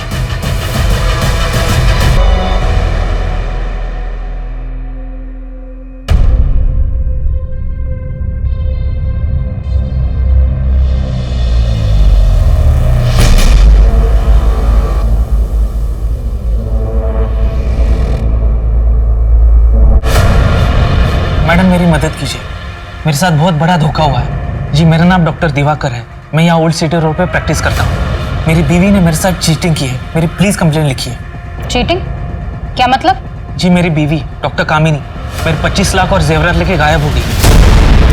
सर, पोस्टमार्टम में गैंग रेप कंफर्म हुआ है, लिखा है कि 4 से 5 लोग। और एक बात है सर, रेप के बाद लोहे के हथियार से इंटरनल पार्ट को डैमेज किया गया है। मौत का कारण इंटरनल ब्लीडिंग है सर। और सर, टेम्पो की अभी तक कोई रिपोर्ट नहीं मिली है। सर, कविता के फोन रिकॉर्ड्स और जीपीएस लोकेशन रिपोर्ट आ गई है। ये लगभग उसके रोजमर्रा के रूटीन से मैच तो कर रहा है। बस ये एक 14 तारीख का दिन है, उस दिन पैटर्न थोड़ा अलग है। ये देखो, 2 बजे के करीब काम से निकलने के बाद और क्लास से पहले वो यहाँ शिवाड़े नगर गई। आलोक, पता करो कि वो वहाँ क्यों गई थी और किससे मिलने गई। Okay sir. और सर, ये देखिए, 14 तारीख को रात को 9:30 बजे कविता वापस पापड़ फैक्ट्री गई थी। लेकिन वो तो वहां शाम 5 बजे तक ही काम करती है ना? हाँ सर, यही इंफॉर्मेशन मिली अभी तक। फिर उस दिन अचानक ऐसा क्या हुआ कि उसको वापस जाना पड़ा?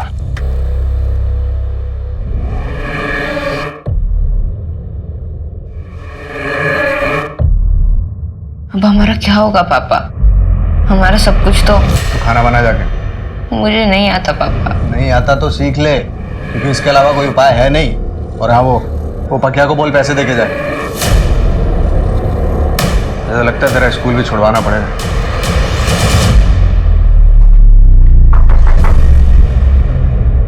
देखिए, मैं समझता हूं कि आप लोग परेशान होंगे, लेकिन आप लोगों से बात करनी जरूरी है। आप समझ रहे हैं ना? आपको किसी पर कोई शक होता तो बता नहीं देता। देखिए, मैं आपसे तमीज से बात कर रहा हूं, इसलिए आप भी तमीज से बात करें।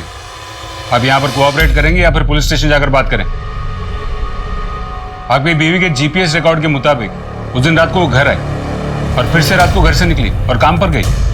काम पर? नहीं सर, कविता तो घर पे ही थी। वो तो संदीप फोन लेके गया था रात को 9 बजे। मतलब ये कि हमारे पास एक ही फोन है और वो फोन रात को 9 बजे संदीप लेके गया था बाहर। बोल रहा था दोस्तों से बात करनी। संदीप, कब तक आएगा बेटा? माँ मैं आ जाऊंगा ना, अब बच्चा नहीं रहा मैं। ये क्या हो गया तुझे?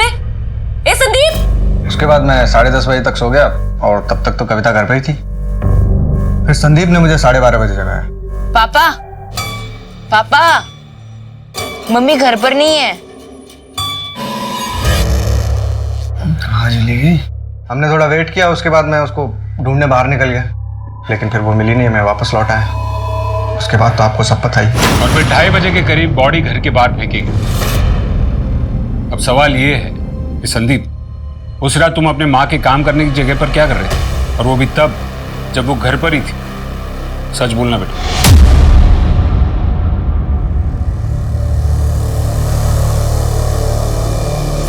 हेलो,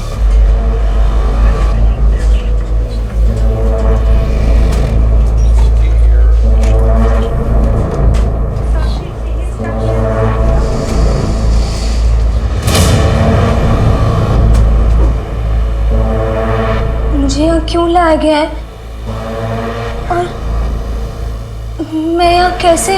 कामिनी, ये नाटक करना बंद करो। ये आदमी कौन है और इतना चिल्ला क्यों रहा है? आप इन्हें नहीं जानते?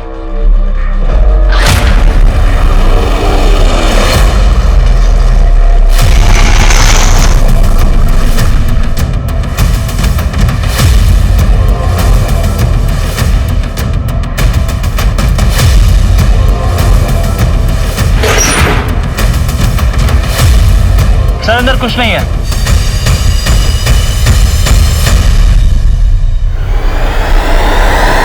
क्यों नहीं रहा? बताना। मैं फिर से पूछ रहा हूँ बेटा, तुम उस रात वहां क्या कर रहे थे?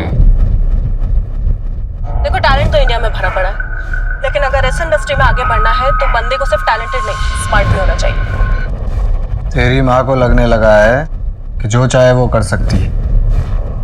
कंप्यूटर करना है उसे, सब जानता हूँ। छोड़ने वाली है हम दोनों को। एक नया पति और उसके साथ एक नया बेटा, ये सब चाहिए उसको। पापा, आप ये क्या कह रहे हैं? तब कुछ पता है तुझे? कैरेक्टर लेस हो गई है तेरी माँ। नहीं तो पता इतने पैसे कहाँ से आ रहे हैं? पापड़ी बेल रही है या कुछ और कर रही है?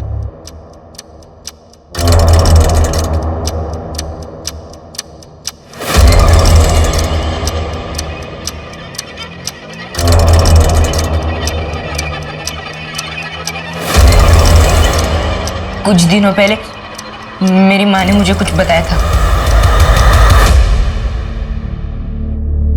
संदीप,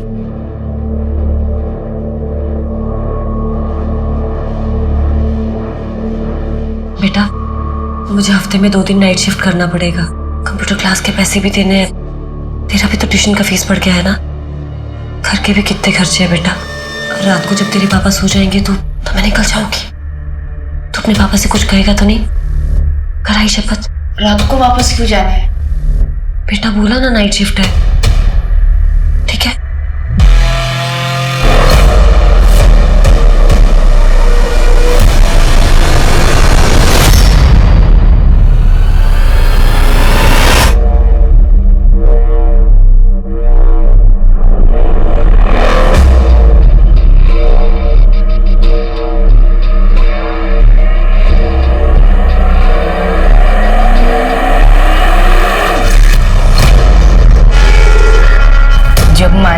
मेरे साथ नाइट शिफ्ट की बात की तब मैं थोड़ा परेशान हो गया।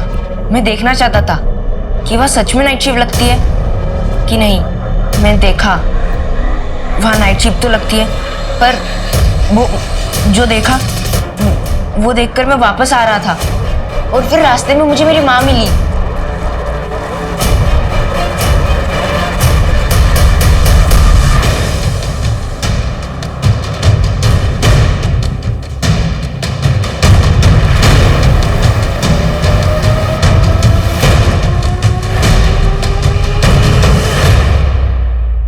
दिवाकर,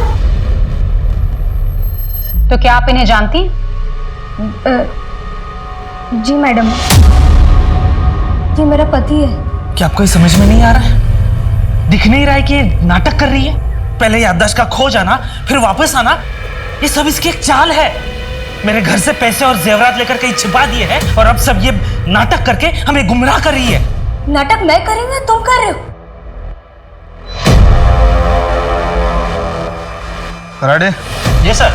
वो हिस्ट्री शीटरों की नई वाली फाइल आई? ये सर। सर ये वो फाइल।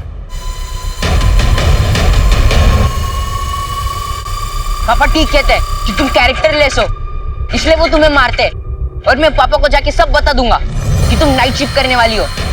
और मुझे पता है तुम्हें नाइट शिफ्ट क्यों करना है, और मैंने देखा नाइट शिफ्ट पर क्या क्या होता है। बदतमीज, क्या बकवास कर रहा है ये? और क्या देख लिया तूने? अब चुपचाप घर जा और फोन दे मेरा। तूने कहा था तुझे तेरे दोस्त से बात करनी है, अब अपनी माँ से झूठ भी बोलने लगा है। झूठ तो तुम बोल रही हो माँ। संदीप,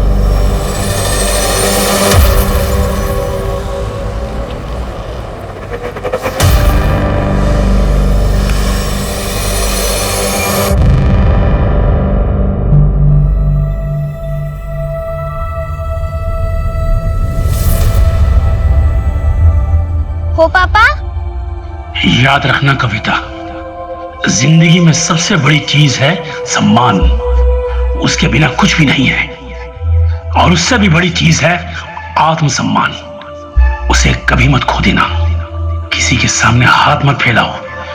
हमेशा कड़ी मेहनत करो और अपनी खुददारी बनाए रखो। कर तो रही हूँ सब कुछ बाबा, लेकिन फिर भी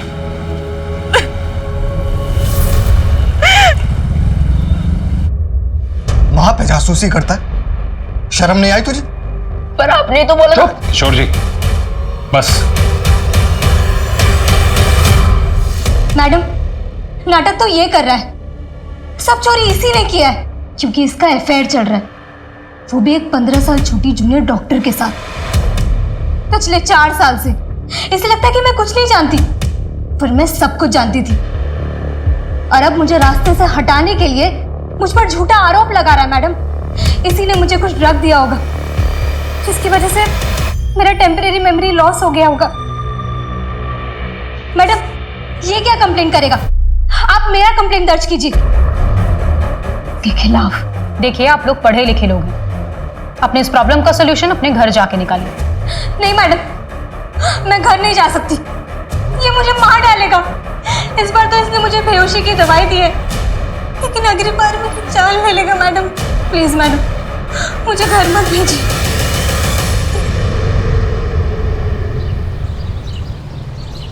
बाबा चाय। बेटा कब तक रुकना होगा मुझे यहाँ? बस 2 दिन बाबा, उसके बाद 6 महीने पूरे होने वाले हैं। चिंता मत कीजिए, घर पर सब ठीक है, मैं सब संभाल रहा हूँ, माँ भी ठीक है।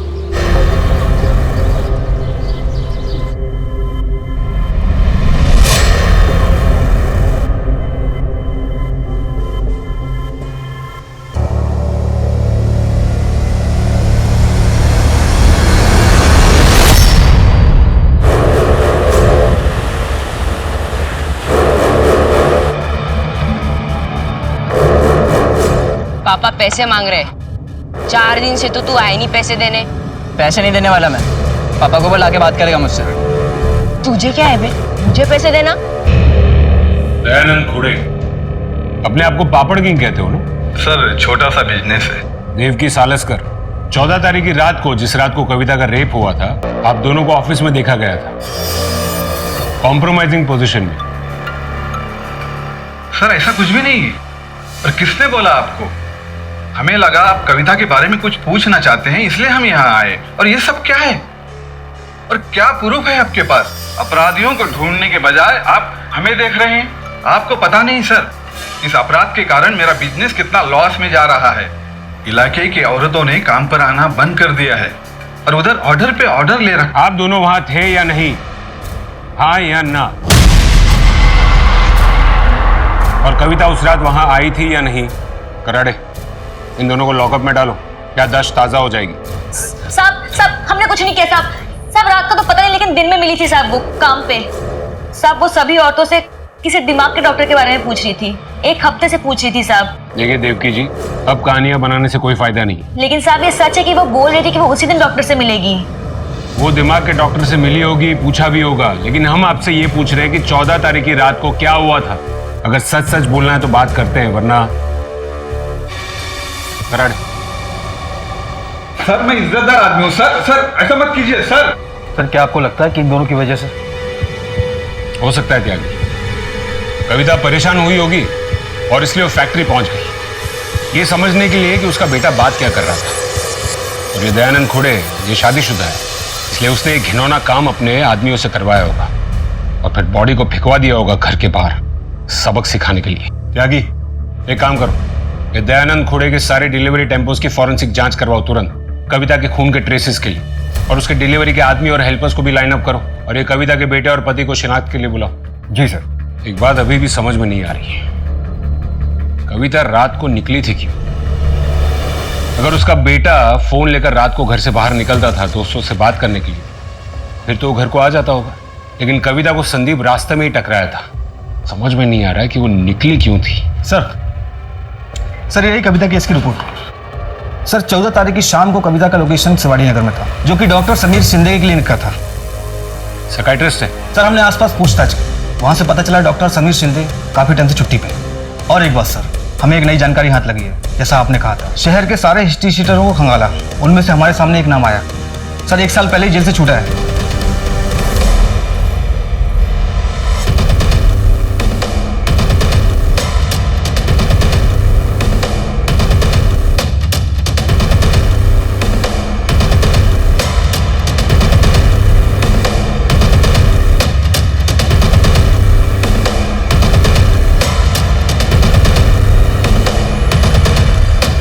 ये साहब मेरे को क्यों पकड़ के लेके आए? अब 1 साल पहले तू जेल से छूटा ना, चेन स्नैचिंग, पॉकेट मारी, लंबी लिस्ट है तेरी।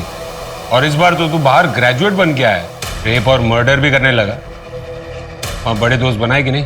नहीं साहब, मेरे को कुछ नहीं पता। माना कि मैं गलत था, जेल से छूटने के बाद मैं सुधरना चाहता था। बीच के पार मुझे कविता दीदी मिली।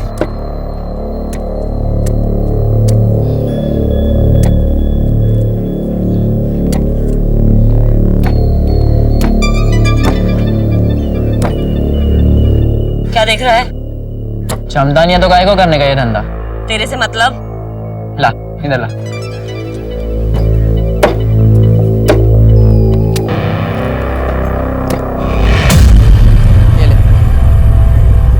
दिखता इतना सा है, पर क्या फटाफट काटा।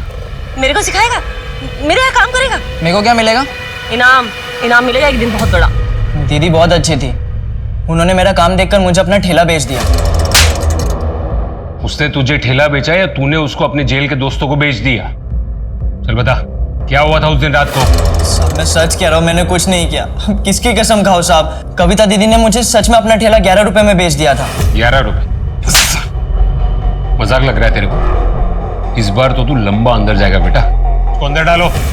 साहब मैं सच कह रहा हूँ साहब। कुछ समझ में नहीं आ रहा त्यागी। एक तरफ ये कविता का बेटा ये कह रहा है कि कविता ज्यादा पैसा कमाना चाहती है, नाइट शिफ्ट भी करना चाहती है, और एक तरफ ये पक्या अगर ये सच कह रहा है तो 11 रुपए में ठेला बेच दिया।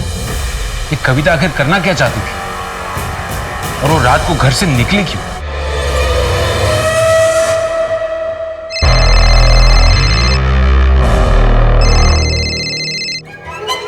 अभी मत निकलना, तुम्हारे रास्ते पर आज रात नाकाबंदी होने वाली है।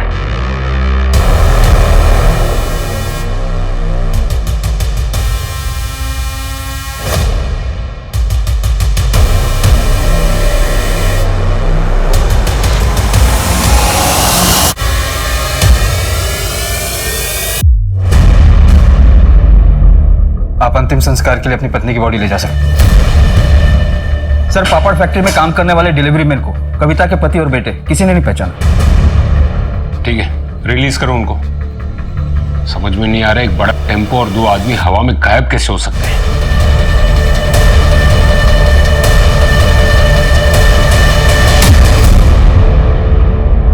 देखो कामिनी, क्यों ना हम ये सब कुछ भुलाकर एक नई शुरुआत करते हैं। मुझे तलाक चाहिए। इस बात को हम दोनों जानते हैं कि वो पैसे तुमने लिए हैं। कम से कम उसमें से मुझे आधा तो दे दो। मैं नहीं जानती कि तुम किस पैसे के बारे में बात कर रहे। प्लीज ये घर छोड़ के चले जाओ और उस औरत के साथ ही रहना। सर, वो डॉक्टर जिसे कविता मिलने गई थी, डॉक्टर समीर, उसके क्लिनिक से फोन आया था।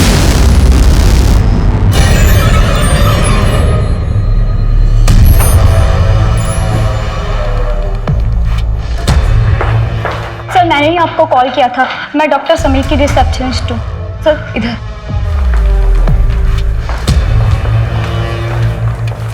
इनका कॉल आया था 14 तारीख को।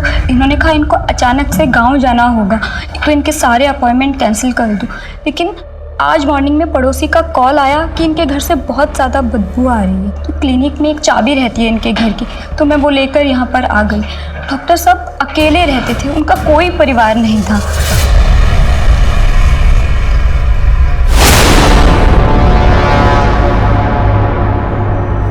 सर, अंदर ये मिला है। सिर्फ एक टुकड़ा यहाँ पर। इस टुकड़े से तो लगता है कि ये किसी औरत की साड़ी का या दुपट्टे का होगा। इसको एविडेंस बैग में डालो और ब्लड टाइप मैच करो और कविता की फैमिली से इसकी शिनाख्त करा। वैसे भी त्यागी, ये क्राइम सीन लग नहीं रहा है। कविता के गुनहगार तो 4-5 आदमी थे। यहाँ पर ऐसे कोई स्ट्रगल के निशान भी नहीं दिख रहे। तो एक काम करो, पड़ोसियों से पूछताछ करो और घर के बाहर CCTV कैमरा भी है। 14 तारीख की फुटेज निकलवाओ।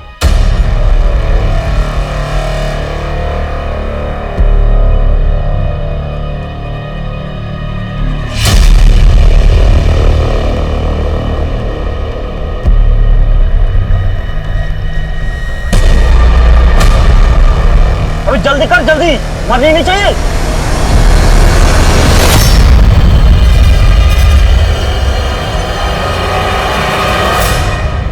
डॉक्टर साहब, आजकल मुझे नींद नहीं आती।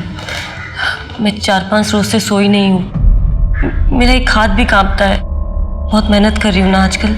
मेरे पति तो कुछ करते नहीं हैं। जब से उसने नौकरी छोड़ी है वो अजीब सा बर्ताव करता है। पता नहीं उसको क्या हो जाता है।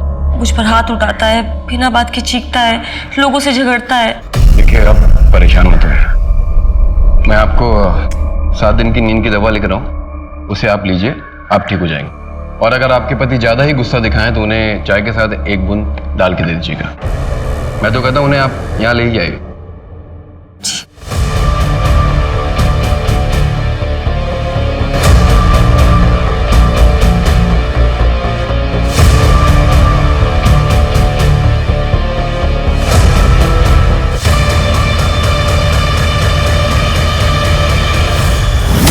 मेरे बेटे ने मुझे धोखा दिया, मेरा पैसा लेके भाग गया।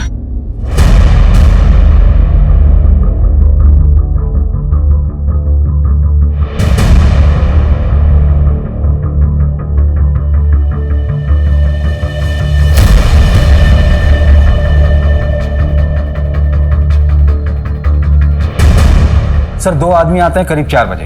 घंटी बजाते हैं, डॉक्टर समीर दरवाजा खोलते हैं और 5 मिनट बाद वहां से निकल जाते हैं। सर, फॉरेंसिक ने कंफर्म किया है कि कपड़े के टुकड़े पर लगा खून कविता का ही है और उसके बेटे ने भी यही बात बताई कि कविता उस दिन वही साड़ी पहनकर गई थी। कपड़े का टुकड़ा साड़ी से मैच करता है सर। 4 बजे? इसका मतलब है बॉडी को घर के बाहर फेंकने के बाद। तो फिर वो टुकड़ा वहां कैसे? अब तक की इन्फॉर्मेशन के मुताबिक कुछ ऐसा हुआ होगा। 14 तारीख की रात को कविता घर से बाहर निकली, अपने बेटे से टकराई।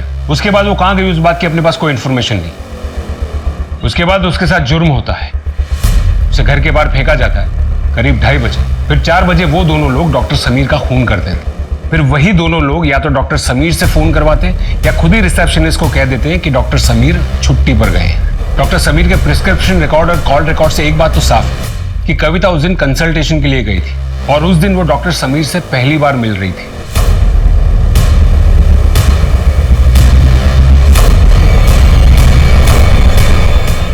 में गाड़ी का नंबर क्लियरली दिख रहा है, गाड़ी इसी शहर की है। क्या कि अगर ये दोनों अब तक नहीं पकड़े गए, इसका मतलब इन दोनों ने अब तक बॉर्डर क्रॉस नहीं की। मुझे दोनों जेल में चाहिए आज के आज। जी सर। हेलो, संदीप और किशोर पर कड़ी नजर रखना, नहीं तुम वहां से हिलना नहीं, ठीक है?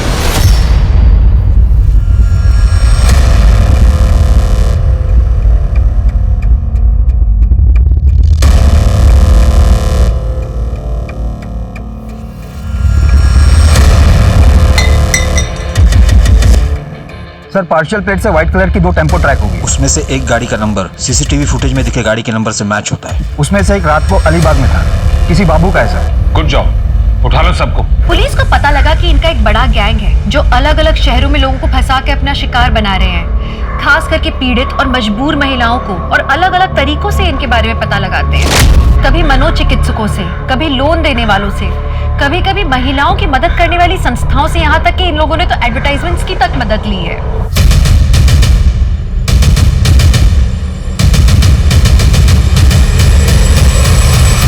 सबसे पहले तो तू ये बता कि रेप और मर्डर करके इतने दिन हमसे बच के तू गायब कैसे रहा? इस प्लान में और कौन कौन शामिल था तेरे साथ?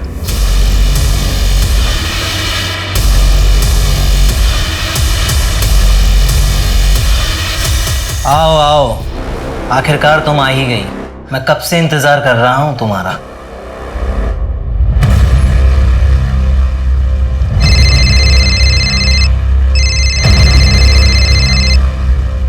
हेलो, हाँ ठीक है, पहुंच रहा हूँ 20 मिनट में। हेलो, कितनी बार बोला ऐसे बुलाने का नहीं? तेरी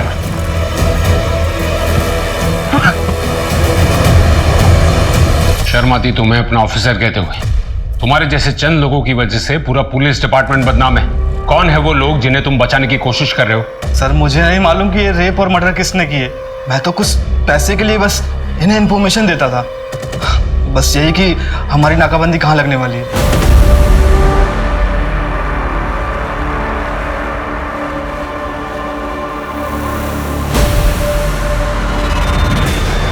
मैम, आप बहुत लकी हैं क्योंकि इस साल हम सिर्फ 2 और ग्राहकों की सेवा कर सकते हैं। ये देखिए, एक्सक्लूसिव प्रोडक्ट है और हर्बल भी। आप चाहें तो 1 वीक का फ्री ट्रायल ले सकती हैं। मैम, आप बहुत सुंदर हैं। कविता तो पैसे वाली नहीं थी। सर, हमारे बॉस को कविता बहुत पसंद थी, वो उसे पाना चाहते थे, लेकिन सर वो कभी किसी के साथ जबरदस्ती नहीं करते, बल्कि औरतों को इतना मजबूर कर देते हैं कि वो खुद ब खुद उनके पास आती हैं। अलीबाग में हम लोग 1.5 साल पहले शिफ्ट हुए। दरअसल नासिक में मामला ज़्यादा गर्म हो गया था, इसलिए यहाँ ज़्यादा कुछ कर नहीं रहे, बस कुछ मजबूर औरतों का सेक्स रैकेट चला रहे हैं। क्या नाम है तेरे बॉस का? सर,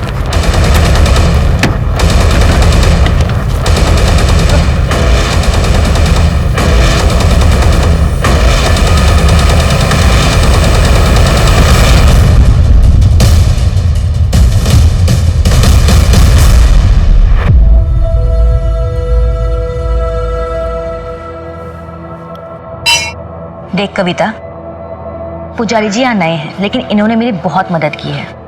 मुझे यकीन है कि इनके पास तेरी भी समस्या का कोई ना कोई समाधान जरूर होगा। तो कितनी बार मंदिर आते, मैंने तुझे कितनी बार कहा, कभी मिल तो ले। मैं आपकी समस्या समझता हूँ। आपको अपने घर पे एक विशेष पूजा करनी है और फिर उसके बाद आपके जीवन में खुशहाली ही खुशहाली आएगी। मेरी बीवी आई थी क्या इधर, कविता? जी हाँ, मैं ही आपके घर पर पूजा की तैयारियां कर रहा हूँ। कोई जरूरत नहीं, पूजा कैंसिल। कोई समस्या? अरे समस्या आप हैं, आप जैसे लोग हैं जो भगवान का नाम दिखाकर हमें डराते रहते। पंडित जी, मैं अपने पति के व्यवहार के लिए आपसे फिर से माफी मांगती हूँ, लेकिन मुझे आपकी मदद की जरूरत है। ये आपके लिए परीक्षा की घड़ी है। यदि ये पूजा आपके घर पर नहीं हो सकती तो मेरे पास एक पवित्र स्थान है जहां ये पूजा की जा सकती है। 14 तारीख की रात, जो कि एक शुभ मुहूर्त है, तब ये पूजा की जा सकती है। जी पंडित जी, मैं आऊंगी। उस वक्त मेरे पति और मेरा बेटा सो रहे होंगे। मैं जरूर आऊंगी। और आपकी दक्षिणा? जो आपकी खुशी हो, लेकिन अधिक प्राप्ति के लिए आपको एक बलिदान देना होगा। एक ऐसी चीज जो आपके जीवन में कुछ मोल रखती हो, उसे आपको 11 रुपए के लिए बेचना होगा। जी।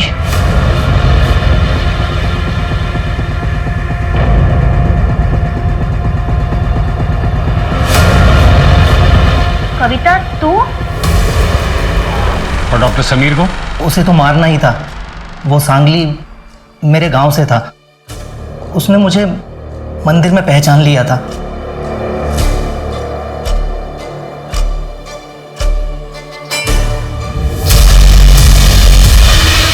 अरे विजय जी, आपको कोई गलतफहमी हुई है।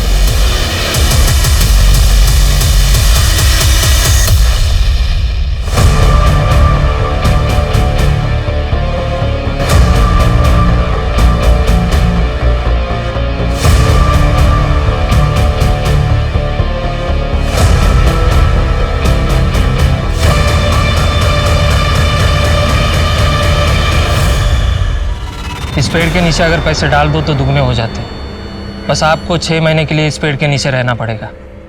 ऐसा ही पढ़ा है मैंने। मुझे बहुत जल्दी समझ में आ गया था कि लोगों को बेवकूफ़ बनाना कितना आसान है। मैंने तो अपने बाप को भी नहीं छोड़ा। मजबूरी आदमी को महात्मा नहीं बनाती है, बल्कि मजबूरी आदमी को बेवकूफ़ ज़रूर बनाती है। लालच और मजबूरी एक बहुत ही घातक कॉकटेल है। इस ढोंगी बाबा जैसे चंद लोगों की वजह से समाज में भगवान के प्रति श्रद्धा से अच्छा काम करने वाले लोगों को भी अपराधियों की नजर से देखने लगते हैं लोग, जो कि गलत है। हमारी मजबूरी कभी हमारी कमजोरी नहीं बननी चाहिए, क्योंकि ऐसे समय पर ही लोग हमारी कमजोरी का फायदा उठा के हमें और मजबूर कर सकते हैं, हमें चोट पहुंचा सकते हैं। हमारा विश्वास भी जीवन की तरह अनमोल है। जैसे हम अपना जीवन हर किसी के हवाले नहीं कर देते, वैसे ही अपना विश्वास भी हमें किसी पर बस यूं ही नहीं कर लेना चाहिए।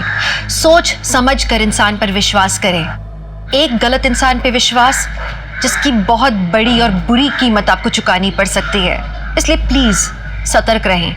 सतर्क रहेंगे तो सुरक्षित रहेंगे। आप किसी पर भी आंख मूंद कर विश्वास नहीं करेंगे। इस आशा के साथ मैं दिव्यांका त्रिपाठी दहिया लेती हूँ आपसे विदा। फिर मिलूंगी एक नए केस के साथ। तब तक देखते रहिए क्राइम पेट्रोल सतर्क, विमेन अगेंस्ट क्राइम।